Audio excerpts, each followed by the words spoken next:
पापा, तो क्या आप ये कहना चाहते हैं कि मैं गोपाल और कृष्णा से मिलना जुलना छोड़ दूं, उनकी दोस्ती छोड़ दूं? नहीं, मैं ये बिल्कुल नहीं चाहता। गोपाल और कृष्णा अपनी अपनी जगह बहुत अच्छे लड़के हैं, मगर तुम्हारे साथ साथ वो भी बच्चे नहीं रहे, जवान हो गए हैं। और जवानी बड़े अजीब अजीब ख्वाब दिखाती है। मोहब्बत करने वाले जवान दिल वही देखते हैं जो वो चाहते हैं।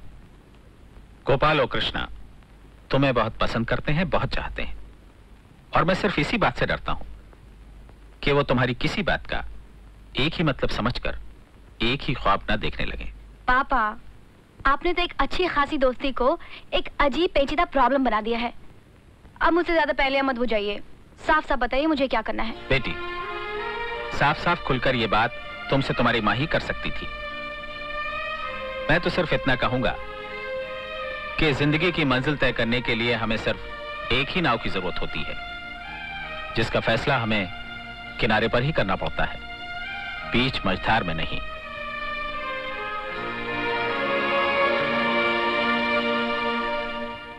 चलो बेटे, खाना खा लो, ठंडा हो रहा है। तुम खाना खा लो, मुझे भूख नहीं है। अरे वाह, ऐसे कैसे होगा? पहले तो तू हमेशा कहता था कि माँ जल्दी खाना लगाओ, मुझे बहुत भूख लगी है, और अब कहता है कि मुझे बिल्कुल भूख नहीं है। ये तेरी भूख भला कौन खा गई है? जरा मुझे तो बता, फिर देख लाती हूँ उसे पकड़कर और बांध देती हूँ तेरे साथ सारी जिंदगी के लिए।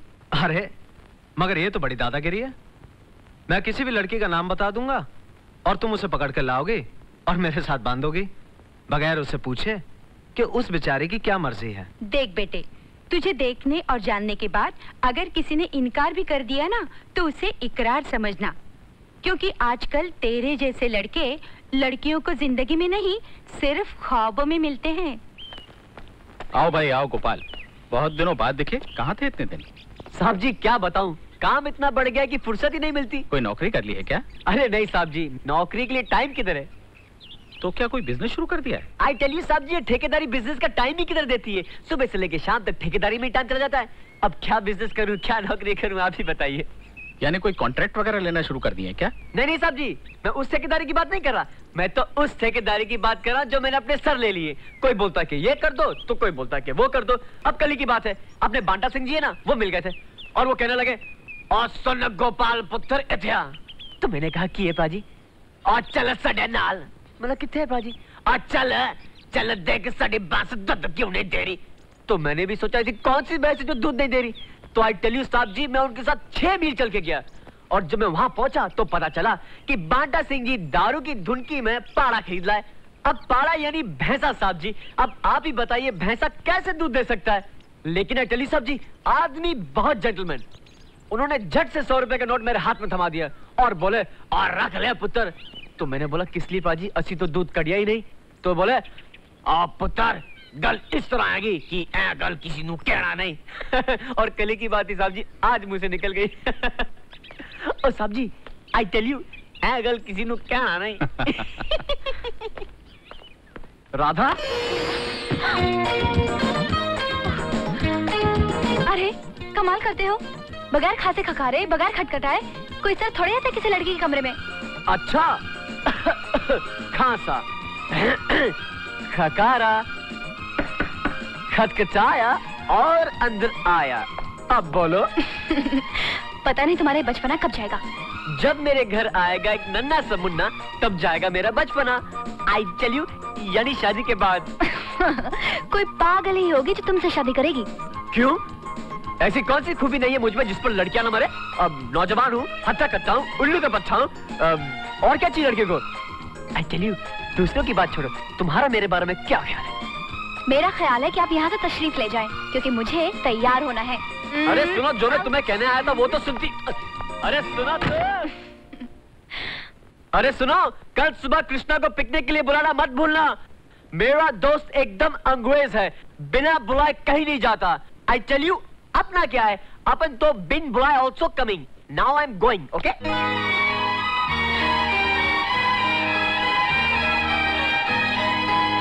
हाय। हाय।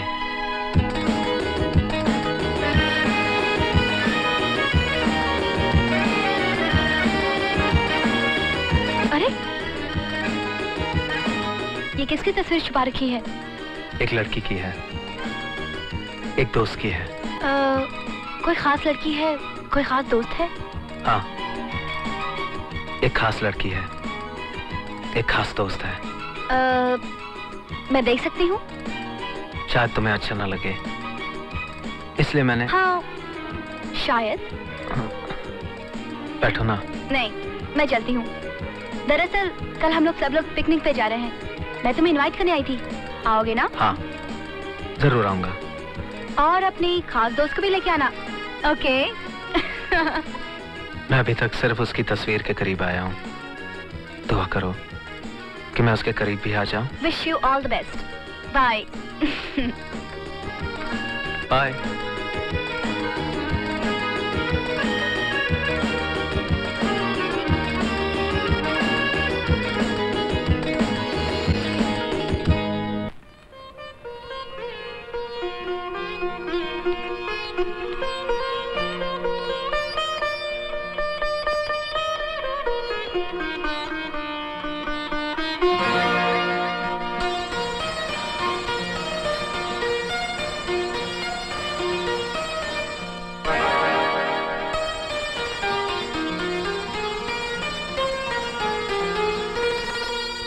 आजा आजा मैं हूँ प्यार तेरा, वल्ला वल्ला इकरार तेरा हो।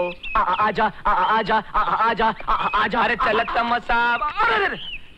ए भैया है क्या है? अरे नहीं नहीं नहीं। अरे नहीं नहीं क्या? ऐसा नहीं खड़ा रहने का। अबे सड़क तेरी है, ये पैर तेरे। अरे हम कह रहा हूँ ऐसा नहीं खड़ा रहने का। अबे तू है कौन? पुलिस इंस्पेक्टर, चौकीदार, थानेदार, क्या है तू? अरे ऐसा खड़ा रहेगा परेशानी में गिर जाएगा भाई। क्या परेशानी में गिर जाएगा? ये पैर मेरे, मर्जी मेरी, में आड़ा टेढ़ा बाकड़ा उल्टा सीधा कैसे भी खड़ा हो, तुझे से क्या? अरे मुश्किल में गिर जाएगा, ऐसा नहीं खड़ा रहने का। अबे क्या मुश्किल में गिर जाएगा बता। कह दूं? हाँ कह दे। कह देता हूँ। कह दे। बता दो कहोगा? बता दे। कह दो कहोगा? कह दो। गली मोहल्ले का कुत्ता आएगा और तोरा ऊपर ऐसा मूद के जाएगा, पैंट खराब हो जाएगा भाई। चल। अरे भागो भैया।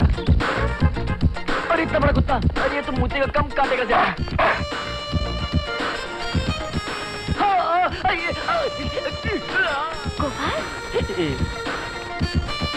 गोपाल, गोपाल, गोपाल ये तुम्हें क्या हो गया है? अरे कोई है? ओह माय गॉड, अब मैं क्या करूं? गोपाल आंखें खोलो प्लीज। गोपाल ये तुम्हें क्या हो गया? गोपाल हमारा कार्डियक अरेस्ट हो गया था, हमारा हार्ट फेल हो गया था, हमारा हार्ट सुकड़ गया था, हमारा बॉडी जकड़ गया था, हमारा हाथ पांव अकड़ गया था। इन शॉर्ट हमारा देहांत हो गया था, सब कुछ शांत हो गया था, स्वर्ग में हमारा स्वागतम हो गया था। मगर तुमने पुकारा हमें, हम चले आए, जहाँ हथेली पर ले आए रे। मुझे ऐसा मजाक बिल्कुल पसंद नहीं। आइंदा ऐसा मजाक कभी नहीं करना। थोड़ी देर के लिए मैं एकदम डर गई थी। मुझे ऐसा लगा न जाने तुम्हें क्या हो गया है। अगर मुझे कुछ हो भी गया ना तो डरना मत, सिर्फ एक बार प्यार से आवाज दे देना, नहीं गोपाल मुझे छोड़कर मत जाना, और बाय गॉड मैं यमराज से हाथ छुड़ाकर तुम्हारे पास आ जाऊंगा। गोपाल अब तुम बच्चे नहीं हो, जवान हो गए हो। अब वक्त आ गया है कि ये सब खेल कूद और मजाक छोड़ के अपनी जिंदगी के बारे में सीरियसली कुछ सोचो। आज नहीं तो कल तुम्हें अपने अलावा किसी और की भी जिम्मेदारी उठानी पड़ेगी, समझे? समझा, बिल्कुल समझा। तुम्हारा क्या मतलब है और तुम क्या कहना चाहती हो? गुड। आज से एकदम सीरियसली मैं अपनी और तुम्हारी जिंदगी के बारे में सोचूंगा।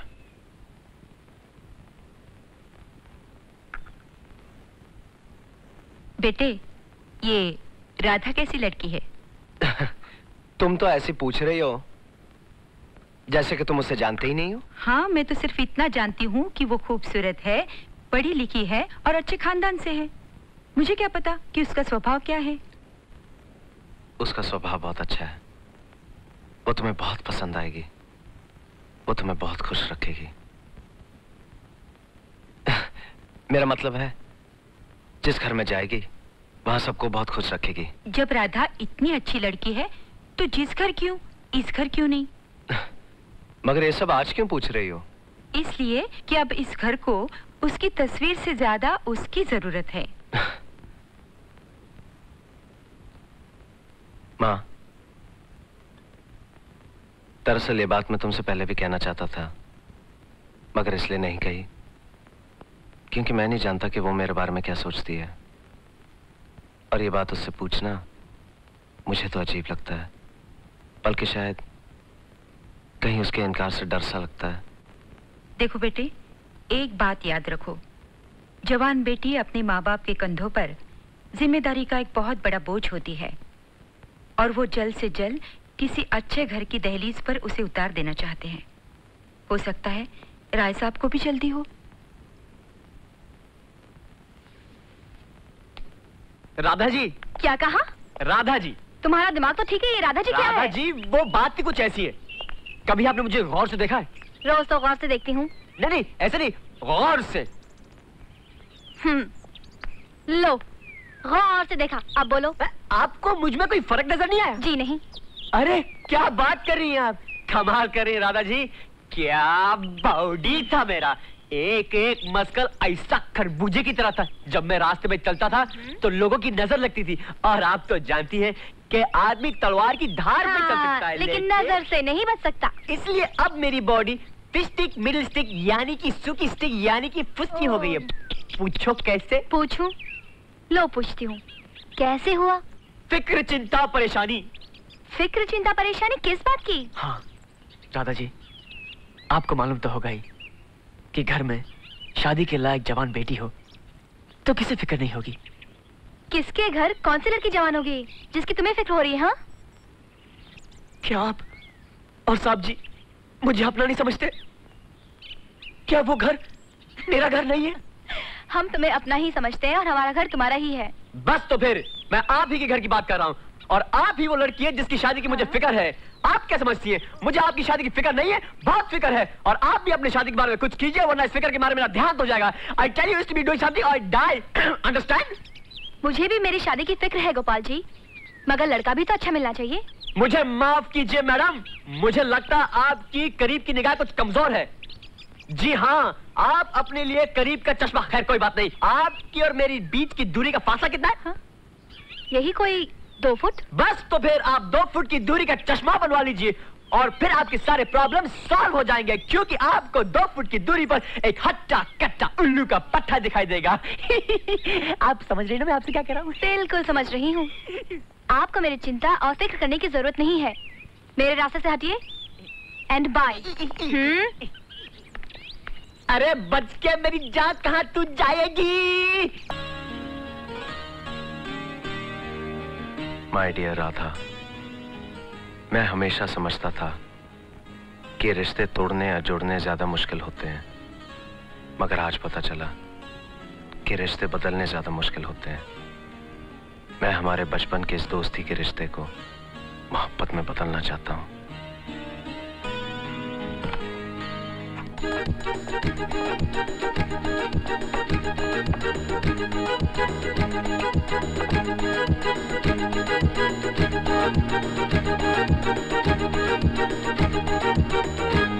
अरे कृष्णा, इधर आके बैठ ना, मुझे तुझसे बहुत जरूरी बात करनी है। मुझे भी तुझे आज कुछ बताना है, मगर पहले तू बोल, क्या बात है? देख देख देख देख देख देख देख, मैं राधा से बहुत प्यार करता हूँ और मैं उसके साथ शादी करना चाहता हूँ। अब मेरा तेरे अलावा है कौन जो जाके राय साहब से बात करे? ना मुझे अच्छी तरह बात करनी आती, ना मैं पढ़ा लिखा हूँ, तो तुझे भी जाके ये बात करनी पड़ेगी। करेगा ना? अरे तू इतना परेशान क्यों लग रहा है? परेशान इसलिए कि मुझे अभी अभी याद आया कि मैं अपनी एक बहुत जरूरी एप्लीकेशन एक गलत जगह डालकर आया हूँ। मुझे अभी इसी वक्त वहां जाना होगा। अरे मैं इतनी जरूरी बात कर रहा हूँ और तू अपनी किचन की बात कर रहा है? तू फिक्र मत कर, मैं तेरा काम कर दूंगा। आई टेल यू, भूलना मत, मेरी और राधा की जिंदगी के सवाल है। आई टेल यू, भूलना मत। Best of luck.